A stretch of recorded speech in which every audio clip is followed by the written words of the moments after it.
Aesthetic gynaecology पे बात कर लेते हैं, तो बहुत सारे इश्यूज ऐसे हैं जो कि बहुत सारे लोग अपने सॉर्ट आउट करवाने जाते हैं, तो उनके बारे में आप कुछ बताइएगा। एस्थेटिक गायनेकोलॉजी में जो बहुत ज़्यादा कॉमन प्रॉब्लम देखने में आ रही है वो है कि मोस्टली ये होता है कि मल्टीपल डिलीवरीज़ के बाद जो है वो वजाइना के मसल उस तरह टाइट नहीं रहते, तो उनका जो वो अपना पर्सनल रिलेशन जिसको मैं कह सकती हूँ वो अच्छा नहीं रहता, या वो उसका ग्राफ नीचे आ रहा होता है। तो उसको हम बहुत ही नॉन इन्वेसिव ट्रीटमेंट्स के साथ हम उसे ट्रीट कर सकते हैं। वजाइनल टाइटनिंग हो जाती है। हाइफो मतलब उसका एक बहुत ही बेस्ट ऑप्शन है, क्योंकि उसमें नो पेन और मतलब कुछ भी नहीं है और आपको रिजल्ट्स मिल रहे होते हैं। दोबारा से आपकी जो मसल्स हैं वो टाइट हो जाते हैं, कोलेजन प्रोडक्शन होती है और स्किन टाइट हो जाती है, और मतलब आपका definitely it will improve your quality of relationship.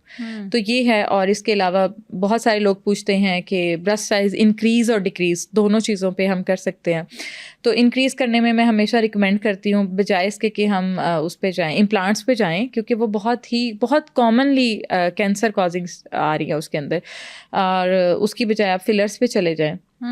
बहुत सारी और चीज़ें हैं, फिलर्स है, थ्रेड्स हैं, एक्सोसोम्स हैं, मतलब मिक्स करके आप बहुत सारी डिफरेंट चीज़ें अप्लाई करके तो आप अच्छा उसको मेंटेन कर सकते हैं। इसी तरह हाइमेनोप्लास्टी, मतलब इसमें मैं एक चीज़ ज़रूर कहूँगी कि वो एक हमारे यहाँ एक वो बात बनी हुई है कि अच्छा जी शादी हुई पहली रात खून नहीं आया, लड़की तो कैरेक्टरलेस है। तो ये चीज़ किसी की मतलब उसका कैरेक्टर सर्टिफिकेट नहीं होना चाहिए ये। तो ये मैं आपके चैनल के थ्रू भी बात कन्वे करना चाहूँगी कि बहुत सारे लोगों में हाइमन रप्चर ही नहीं होती, ठीक है, वो इतनी हार्ड होती है, वो रप्चर ही नहीं होते इवन आफ्टर डिलीवरीज भी। कुछ बच्चियां ऐसी होती हैं कि बचपन में साइकिलिंग की, कुछ जोर से गिर गई, हाइमन रप्चर होगी, तो इट मीन्स कि आप उसको कैरेक्टर सर्टिफिकेट दे रहे हैं। आप कौन होते हैं ये डिसाइड करने वाले? ये तो उसका और उसकी मतलब अल्लाह का मामला है ना। तो इसको हम इस तरह के जो इश्यूज हैं हम उन्हें रिजॉल्व कर सकते हैं हाइमेनोप्लास्टी के थ्रू। तो उससे आपकी वही बात है कि रिलेशनशिप अच्छा रहता है। तो अब बहुत ज़्यादा जिद्दत आ गई इन चीज़ों में। इसी तरह मेल्स के बहुत सारे प्रोसीजर्स हैं। मेल के प्रोसीजर्स में क्या इसमें लाइक इरेक्टल डिसफंक्शंस है, उसको ट्रीट किया जाता है, और बहुत सारी चीज़ें, ये भी सब एस्थेटिक्स के थ्रू हो जाता है। Very nice. तो ये जो आपने अभी बात की ब्रेस्ट इंक्रीज और डिक्रीज की, तो इसके लिए डिफरेंट क्रीम्स भी यूज़ कर लेती हैं? क्रीम्स का ऐसा मुझे नहीं लगा, मेरे एक्सपीरियंस में कभी अच्छा रिजल्ट नहीं मिला। तो प्रोसीजर्स में हमेशा 8 of 10 रिजल्ट्स आते हैं, मतलब पेशेंट हैप्पी होता है। Very nice. तो जो तो पेशेंट इसका भी कोई साइड इफेक्ट होता है? नहीं। और ये जो क्रीम्स यूज करती हैं इनका कोई साइड इफेक्ट? क्रीम्स मैं क्योंकि रिकमेंड ही नहीं करती, क्योंकि मुझे कभी नहीं लगा कि उनका रिजल्ट है। क्रीम लगाने से आप कैसे कितना साइज बढ़ा लेंगे? तो डॉक्टर सादिया, ये स्किन कैंसर बहुत आम हुआ है, इसकी रीजन क्या है? सबसे बड़ी रीजन फार्मूला क्रीम्स।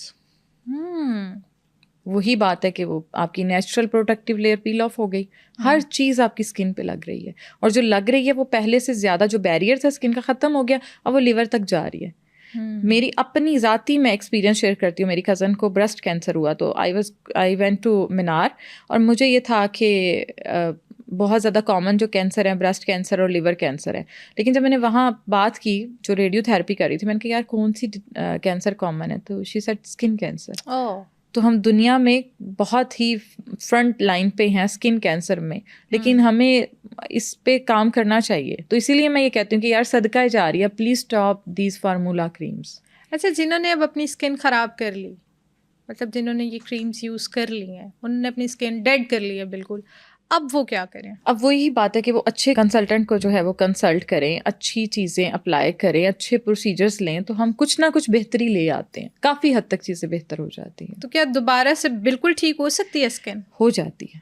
ये नहीं है कि हम करके उसे फिर मेंटेन करना है आपने, क्योंकि आपने एक दफ़ा छेड़छाड़ कर ली है। अच्छा डॉक्टर सादिया, लास्ट क्वेश्चन है, मुझे ये बताइएगा कि जितने भी हम ट्रीटमेंट्स करवाते हैं, लाइक बोटॉक्स की तरफ चले जाएं, आप फिलर्स की तरफ चले जाएं, या जितने भी और एस्थेटिक आपके ट्रीटमेंट्स हैं, ये आपको किस एज टेन्योर से स्टार्ट करने चाहिए? बोटॉक्स जो हैं या फिलर्स जो हैं, फिलर्स तो खैर आप कभी भी करा सकते हैं, और बोटॉक्स तो इतनी खैर ज़रूरत ही नहीं पड़ती जब तक एजिंग ना हो जाए, क्योंकि फाइन लाइन्स रिंकल्स आते ही लेट 30s में है। तो आफ्टर दैट, वरना तो मेरा नहीं ख्याल है। बहुत सारी और चीज़ें हैं, लाइक हाइफो जैसे मैंने पहले जिक्र किया, हल्के फुल्के रिंकल्स वो वैसे उड़ा देता है, तो ज़रूरत ही नहीं है हमें इन्वेसिव ट्रीटमेंट पे जाने की।